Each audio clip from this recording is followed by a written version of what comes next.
Hi everyone, this is Claude Schreier. Welcome to the Conscient Art and Environment podcast. So this is a series of excerpts from programs that I recorded back in March 2020 at the Creative Climate Leadership course at the Biosphere in Oracle, Arizona. So what you're going to hear are excerpts from episode 8 to 17, and I invite you to listen to the entire series. They're really quite interesting series of conversations. So this program, Creative Climate Leadership USA, was developed by Julie's Bicycle, an international leader in arts, culture, and climate change based in London and led by Alison Tickell, and brought together 25 of us from across the US and Canada for an intense week of learning about leadership in and around climate change issues. And I want to thank Julie's Bicycle for this and their partners, the Eco Arts Connections organization, the University of Arizona, and the Colorado European Union Center of Excellence. So enjoy these excerpts and do check out the full podcasts on conscient.ca.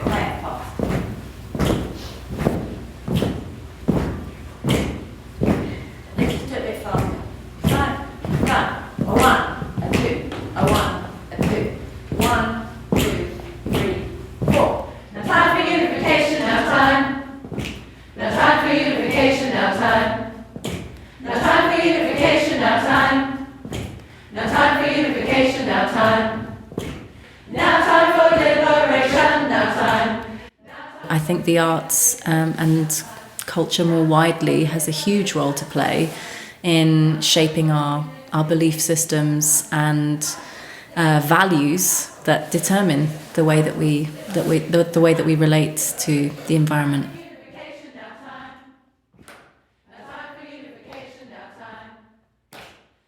This virus, this nature, has moved in to this realm of culture, and we're watching things drop away that we created. Music events, art, everything, school, all the things that basically we use to define ourselves as human versus animal. This little virus is just going bing, bing, bing, bing, bing. These aren't real. Art is a practice of, or can be, I should say, I don't think it always is, a practice of expanding consciousness, right? That so much of what we do as artists is find relationality and connection points and then explore the possibility of a present or a future that we haven't quite attained yet. And so thinking about that in the age of the climate crisis, I think gives us a tremendous opportunity to explore and to embody possibility.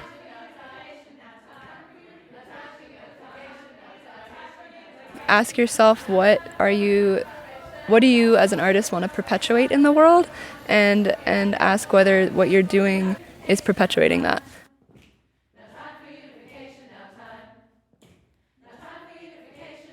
One of the things I look for is for artists and the cultural sector to help us envisage a future that's positive.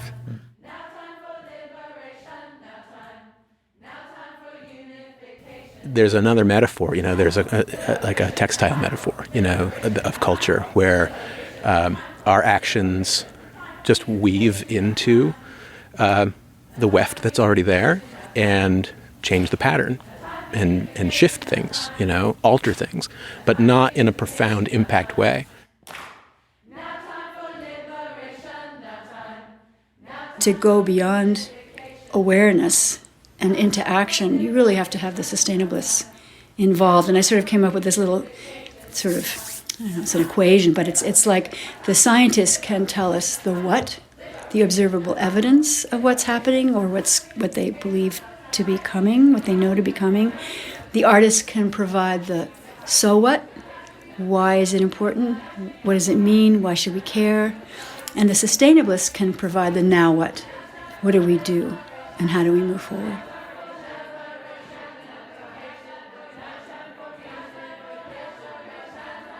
way to make artists and arts organizations thrive is to make sure that climate change is a part of their thoughts and their business plan and their strategic plan, right? It's about asking, where do I start? And maybe you don't know exactly where you want to end up yet, but if you start somewhere and you do that in a way that is curious and you try things and you get feedback and you keep iterating and keep trying things, I think ultimately meaningful things will emerge. If not at the outset, then over time, because we're all in this constant learning process, right?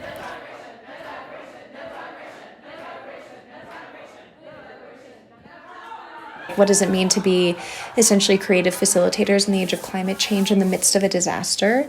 Some of the things that were really resonant for me were the idea that self-care is community care, that solutions scale up more effectively than they trickle down, and something I've been paying a lot of attention to is the real prime position that we're in to work especially with Asian Pacific Islander producers and practitioners and neighbors who I think have been disproportionately targeted.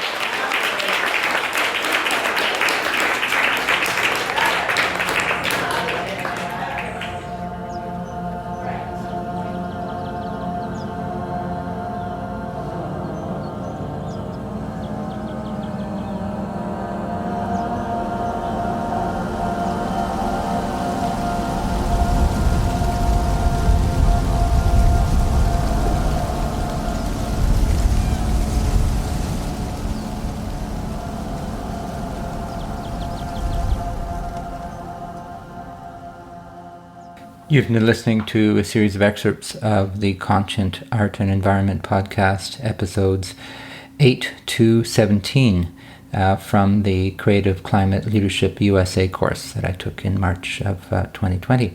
And the background music is a piece by John Stevens, written in the 1980s, called Now Time for Unification, and it was performed in a workshop setting by the Creative Climate Leadership course participants. I'd like to thank them for that.